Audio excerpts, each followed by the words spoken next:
Ladies and gentlemen, boys and girls, I'm Mr. Bryant, and welcome to Gamefluential. Today's story, as you might have seen by clicking on the title, we're talking about President Brad Smith, president of Microsoft, that is, and his story on how he apparently donates money to Republican insurrectionist supporters. I may be exaggerating claims here just a little bit, just a bit of exaggeration, but if you really think about it, it's not that far of a stretch. This story was first brought to me by the attention of my wife. She was reading it on Twitter and she thought I should check it out, and I did. So I'm gonna come over here and let's right here. Boom. So I found this on Twitter, and Judd Legum, or Legume, I'm not sure how to pronounce that, so I apologize, Judd. He brought it to the attention of Twitter on Friday that Microsoft is one of the largest contributors to the members of Congress who tried to subvert the democratic process, as you can see right there. Microsoft has made no commitments to stop funding this group. And at a company meeting on Thursday, President Brad Smith, president of Microsoft, explained why. And according to Judd, it's pretty appalling. So that's his opinion. We're going to go over to our source where he got it from, which is CNBC. And there was a story here. I'm just going to read the key points really quick. Brad Smith, Microsoft president, said the company needs the Microsoft Political Action Committee. And the company is looking at whether to stop giving money to politicians who opposed the vote to confirm U.S. electoral college results in the 2020 election. That, of course, being the Biden versus Trump election. A number of politicians tried to object to that, and they tried to stop the vote, along with several insurrectionists on January 6th. So I'm going to go ahead and go down. Oh, by the way, this story here was posted Friday, January 2nd. It was updated Saturday, January 23rd. So Friday, January 22nd, it was posted, and Saturday, January 23rd, it was updated. So here is Microsoft President Brad Smith. And I'm just going to read a couple of things here, not too much. So right here, we got the ads popping in. Boo, ads. All right. Well, not ads who want to support me. You guys are great. Awesome. Thank you. All right. A top Microsoft executive defended his company's approach to supporting political campaigns in a meeting with employees on Thursday, according to a transcript of the meeting that CNBC reviewed. Up and another ad. Boom. All right. Microsoft president and legal chief Brad Smith said Microsoft is evaluating options for the Microsoft Political Action Committee, which employees of Microsoft criticized because it helped finance the campaigns of Congress members who supported Donald Trump's unfounded, key here, unfounded claims of fraud in the 2020 presidential election. You may recall that there were multiple lawsuits filed by Donald Trump and his attorney Rudy Giuliani and several other people in about 60 different courts, and most, if not all, evidence was ruled completely unfounded, false. There was no proof of election fraud or voter fraud anywhere. Nobody was able to slip anything past the election committee. In where all the ballots were counted, there were both Republicans and Democratic people in there, and they got to watch the votes being counted. Nobody slipped anything in or slipped anything out. It was just a huge misinformation campaign, and they were just throwing lies at walls and seeing what would stick. And nothing stuck except with a select group of people who, let's just call them zealots, who support Trump no matter what, even if that means storming the Capitol and trying to murder members of Congress. The members specifically, I believe, were Nancy Pelosi, AOC, and Vice President Mike Pence. All right, so unfounded claims, groups in a frenzy, certain Congress members are supporting these claims, and they are really trying to, and the insurrectionists were trying to stop the whole thing going on, just going in there and really going wild with it. All right. So we're going to go ahead and give a brief description real quick. Microsoft employees in the U.S. can give some of their income to the MSPAC, that's the Microsoft PAC, but have no direct say in which candidates to donate, the candidates it donates to. So, very interesting right there. All right. On January 11th, the company said it was putting donations on hold after the January 6th insurrection attempt, which we all know about, when rioters flooded the U.S. Capitol during the Electoral College vote count that formalized Joe Biden's win. Okay? Here's the key part. The Microsoft PAC. Oh, where do we go? Where do we go? Okay. Let's see. Oh, here we go. Here we go. The Microsoft PAC donated to several Republican members of Congress who tried to delay the formal Electoral College vote count despite the complete lack of evidence of widespread voter fraud. On January 13th, one Microsoft employee, Carmen Crincoli, sorry about that, called for the company to stop supporting members of Congress who voted against the Electoral College results and to stop giving money directly to elected officials. So, there were Microsoft employees who thought this was wrong. They wanted to go against it. They spoke up. Carmen Crincoli was one of them. And, kudos to you, big up. All right.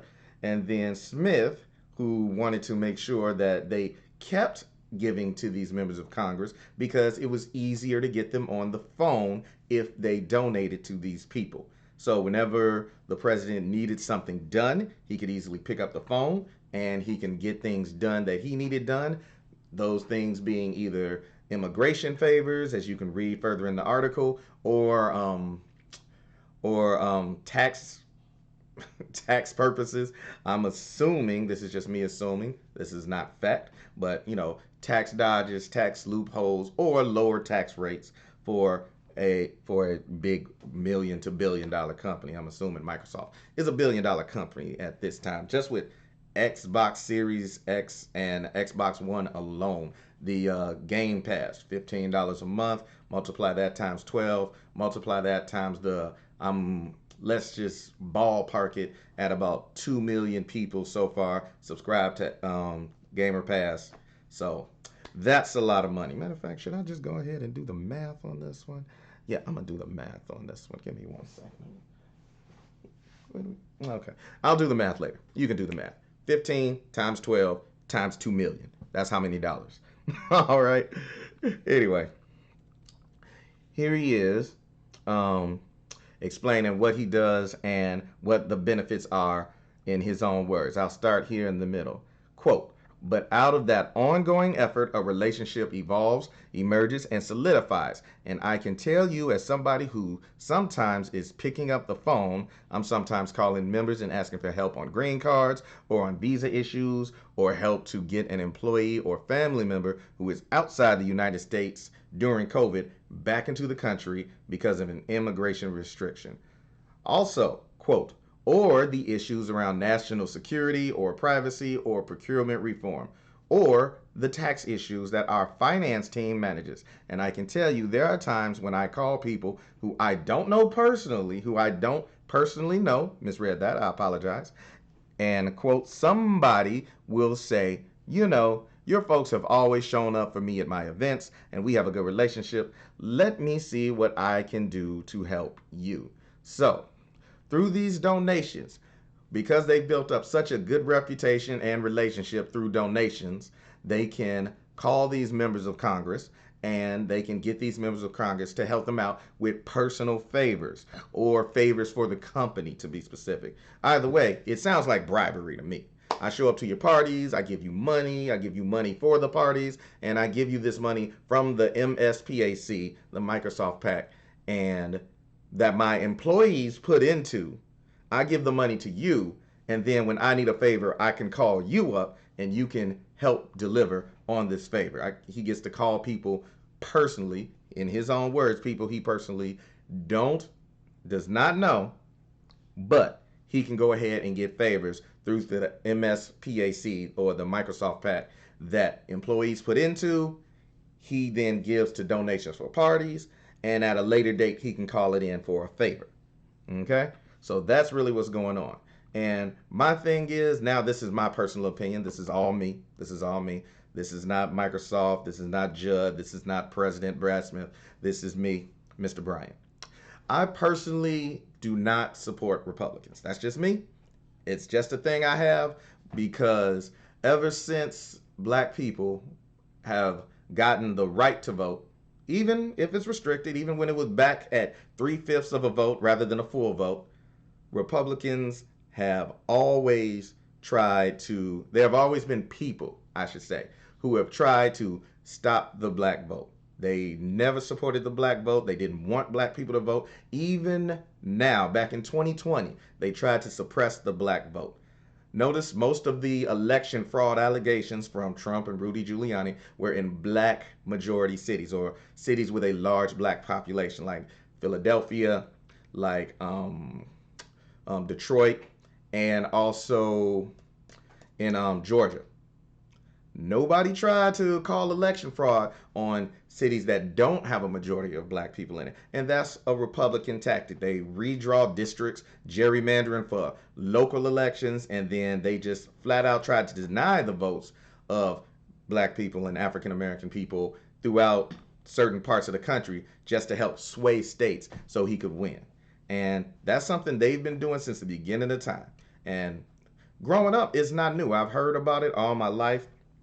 And it's been a thing ever since I was grown, and I don't like that. I'm sorry. I don't. Republicans are the only ones always trying to suppress the black vote. And so I can't do that. And then also, I can't, give money or donate money to somebody who personally has a policy of putting children in cages. I understand that, the parents came in, like, they didn't come in the right way, they snuck past the border, this, that, and the other. But then to separate the parent from the child and put the kids in cages and keep them separated from anybody, any maternal or paternal figure, and that's just wrong. That's terrible. Those kids are going to have real serious issues when and if they ever get out. Hopefully with Biden in office, we can do something about that. But yeah, that's problematic for me, and I don't like that. So as of right now, I understand Microsoft employees and Microsoft itself is checking out and trying to see what they're going to do about their donation. And I'm going to keep up with this story, but as of right now, I own an Xbox Series X. I have completely canceled my subscription to Game Pass. They won't be getting a cent from me. I'll still keep my Series X, but I'm not buying any more games that will send money Microsoft way. I'm not buying downloadable content. I'm not giving them money for Game Pass. No. If I want a new game on my Series X, I'm just going to have to wait until it comes out secondhand because Microsoft doesn't get money from that. So I'll either go to GameStop unless I find out they're extra corrupt, which honestly wouldn't surprise me, or I'll just go on eBay and, get a used game off of eBay when those go up. So it'll be like I still get to play the game and, the company doesn't get money. I understand the game publishers won't get money too, which is a real shame because there are actually a couple of games with, black main characters that I would like to get into. And quite honestly, I wish I could, get the money to them. If there's some way, I tell you what, if they put the games out on PlayStation 5, hey, I'll get them unless I find out something about Sony as well. So I'm going to be keeping my eye on this. We'll see which direction Microsoft takes, but I cannot personally give money to companies that then directly hand my money over to Republican candidates and then state here how they do it just to get favors. Nope, I'm sorry, can't do it. Well, what do you think? Go ahead, like, subscribe, type down in the comments your opinions. Like, do you agree with me? Are you a Republican who says, hey, kids in cages are okay? I completely disagree with you, but you are entitled to your opinion. However, your opinion is wrong if you believe it's okay to lock children in cages. I personally don't. That's just how I feel. I like black people being able to vote the same way as other people are able to vote. If you feel black people shouldn't be able to vote, that's, again, another wrong opinion and rooted in white supremacy. But anyway, this is Mr. Bryant for Politics and Video Games, signing off. I hope you all have a wonderful day. See ya.